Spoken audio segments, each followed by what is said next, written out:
देश और दुनिया की तमाम छोटी और बड़ी खबरों के लिए हमारे चैनल को सब्सक्राइब करना न भूलें और बेल का बटन जरूर दबाएं। नमस्कार दोस्तों, स्वागत है आपका देश लाइव में और आपके साथ मैं हूं आशी मातियागी। दोस्तों जरा सोचिए, अगर किसी लोकतांत्रिक देश में सत्ताधारी दल का एक बड़ा नेता खुलेआम ये कह दे कि जैसे इजराइल ने गजा में मुसलमानों का कत्लेआम किया, वैसे ही भारत में भी मुसलमानों का कत्लेआम किया जाना चाहिए, तो उस देश की आत्मा पर क्या बीतती होगी? ये सवाल मेरा आप सभी लोगों से है। दोस्तों ये कोई फिल्मी डायलॉग नहीं है, ये कोई सोशल मीडिया ट्रोल की बकवास भी नहीं है, बल्कि ये बयान पश्चिम बंगाल के एक बड़े बीजेपी नेता का बताया जा रहा है। और देखिए यही बात इस पूरे मामले को बेहद खतरनाक बना देती है, क्योंकि जब नरसंहार की भाषा सत्ता के नजदीक बैठे लोग बोलने लगे, तो ये सिर्फ एक समुदाय के लिए नहीं, बल्कि पूरे लोकतंत्र के लिए खतरे की घंटी होती है। जी हां, खतरे की घंटी। तो आज हम इसी पर चर्चा करेंगे। चर्चा में आगे बढ़े उससे पहले आप लोगों से अपील, इंसाफ की आवाज को बुलंद करने के लिए और सच्ची पत्रकारिता के लिए हमारा यानी देश लाइव का सहयोग करें। साथ ही डिस्क्रिप्शन में दिए गए लिंक को ओपन कर ज्वाइन बटन दबाकर आप हमसे यानी देश लाइव से सीधा जुड़ सकते हैं। तो दोस्तों वापस आज की चर्चा पर लौटते हैं। तो आज की चर्चा महत्वपूर्ण है और उस बयान का मैं जिक्र कर रही हूं जो सबकी आत्मा को झकझोरता है। जैसे इजराइल सिकाया गाजा में, उस तरीके से हमारी भारत की 100 करोड़ हिंदू, देश का हिंदू हित में चल रहा है। सरकार सबक सिखाना चाहिए, जैसे ऑपरेशन सिंदूर में पाकिस्तान को हम लोग सबक सिखाया। ये दोस्तों बयान ऐसे वक्त में आया है जब 2 दिन पहले ही ये खबर सामने आई थी कि किस तरह कुछ हिंदू संगठनों ने मुसलमानों के खिलाफ गोरिल्ला युद्ध छेड़ने के लिए एक गुप्त मीटिंग की है। यानी जमीन पर नफरत की प्लानिंग चल रही है और मंच से उसी नफरत को वैचारिक वैधता दी जा रही है। और इस पूरी कहानी का केंद्र है पश्चिम बंगाल के बीजेपी नेता शुभेंदु अधिकारी। दोस्तों ये वही नेता है जिन्हें भारतीय जनता पार्टी का एक मजबूत चेहरा माना जाता है। मजबूत चेहरा यानी ये बयान किसी हाशिए के आदमी का नहीं है, जाने माने नाम, बल्कि भारतीय जनता पार्टी की राजनीति का आईना भी है। दोस्तों अब जरा उस उदाहरण पर, उस एग्जाम्पल को आप समझिए जो दिया गया। उदाहरण है गजा का। गजा जहां बीते महीनों में हजारों मासूम नागरिक मारे गए, जहां बच्चों के शव मलबे से निकाले गए, जहां अस्पताल, स्कूल और शरणार्थी शिविर तक जो है वो सुरक्षित नहीं है। कभी भी किसी पर हमला हो सकता है। पूरी दुनिया में इस तबाही पर सवाल उठे। मानवाधिकार संगठनों ने इसे सामूहिक सजा, युद्ध, अपराध और मानवता के खिलाफ अपराध तक कहा। लेकिन भारत में उसी गजा को एक बीजेपी नेता मॉडल की तरह पेश कर रहा है कि देखो ऐसे किया जाता है।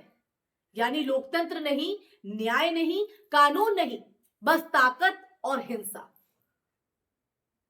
यहां सवाल सिर्फ बयान का नहीं है, सवाल उस खामोशी का भी है दोस्तों जो इसके बाद देखने को मिली। ना कोई एफआईआर, ना कोई गिरफ्तारी, ना कोई एक्शन, ना कोई त्वरित कार्रवाई।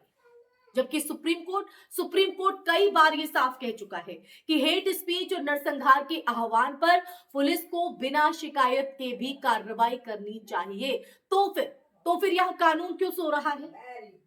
क्या इसलिए क्योंकि बयान देने वाला सत्ताधारी दल से जुड़ा हुआ है?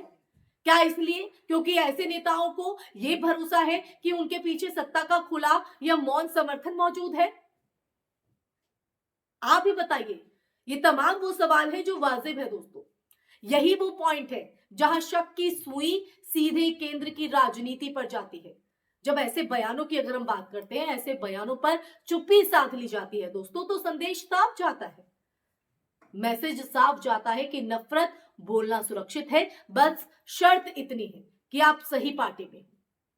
क्या यही वजह है कि बार बार ऐसे बयानों के बाद भी ना तो नरेंद्र मोदी सामने आकर सख्त शब्दों में निंदा करते हैं इस बात की, ना ही अमित शाह जैसे गृह मंत्री कानून के मुताबिक कार्रवाई का आदेश देते हैं। ये चुप्पी अब मासूम नहीं रह जाती है, ये राजनीतिक सहमति जैसी दिखने लगती है। बंगाल का चुनावी संदर्भ भी इसी पूरी कहानी में बेहद अहम है दोस्तों, बेहद अहम। अब भी चुनाव नजदीक आते हैं, जब भी चुनाव नजदीक आते हैं बीजेपी के पास विकास, रोजगार, शिक्षा, स्वास्थ्य जैसे मुद्दे पीछे छूट जाते हैं और सामने आ जाता है वही पुराना हथियार, हिंदू बनाम मुसलमान। नफरत को वोट में बदलने की ये जो राजनीति है वो नई नहीं है दोस्तों, पैटर्न पुराना है, लेकिन अब ये और ज्यादा खतरनाक हो चुकी है, क्योंकि अब बात सिर्फ ध्रुवीकरण की नहीं है बल्कि खुले नरसंहार के आह्वान तक पहुंच चुकी है। दोस्तों, इतिहास हमें सिखाता है कि किसी भी समाज में नरसंहार अचानक नहीं होता है, वो पहले भाषणों में होता है, यानी पहले भाषणों में आता है, फिर नारों में, फिर बैठकों में और आखिरकार सड़कों पर। जब किसी समुदाय को बार बार दुश्मन, घुसपैठिया या इसके अलावा खतरा बताया जाता है तो एक दिन उसे मिटाने की बात भी सामान्य लगने लगती है। आज अगर मुसलमानों के लिए यह भाषा इस्तेमाल हो रही है तो कल किसी और असहमति रखने वाले हिंदू नागरिक के लिए भी यही भाषा इस्तेमाल की जा सकती है, इसमें कोई दो राय नहीं, क्योंकि ये जो नैरेटिव है वो किसी को भी अपने में समा सकता है। देखिए, सबसे चिंताजनक बात यह है कि समाज का एक हिस्सा अब इस भाषा का विरोध करने के बजाय उसे जायज ठहराने में लगा हुआ है। कौन है ये लोग, कैसी है इनकी मानसिकता? सोशल मीडिया पर लोग कह रहे हैं, बिल्कुल सही कहा, ऐसा ही होना चाहिए। यानी नफरत अब सिर्फ नेताओं तक सीमित नहीं रही है, वो नीचे तक उतर चुकी है। और यही वो जहर है जो किसी भी देश को अंदर से खोखला कर देता है। तो आज सवाल दोस्तों ये नहीं है कि शुभेंदु अधिकारी ने क्या कहा, असली सवाल ये है कि भारत का संविधान, जी हां, भारत का संविधान, भारत की न्याय व्यवस्था और भारत का समाज इस पर क्या करेगा। क्या हम उस मुकाम पर पहुंच चुके हैं जहां चुनाव जीतने के लिए नरसंहार की कल्पना भी स्वीकार्य हो गई है? अगर आज इस भाषा को रोका नहीं गया ना दोस्तों, तो कल इतिहास हमसे पूछेगा, सवाल करेगा, जब नफरत खुलेआम कत्लेआम का सपना देख रही थी तब तुम चुप क्यों थे? ये सवाल हमसे होगा, आने वाली पीढ़ी हमसे करेगी। और ये लड़ाई किसी एक धर्म की नहीं है, ये लड़ाई भारत को भारत बनाए रखने की है।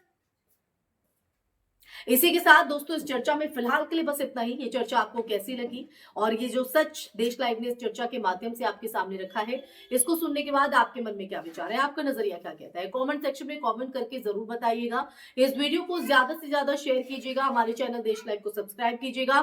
फिर हाजिर होंगी ऐसा ही सच का संवाद लेकर, तब तक के लिए अपना ख्याल रखिए। जय हिंद, जय भारत, नमस्कार।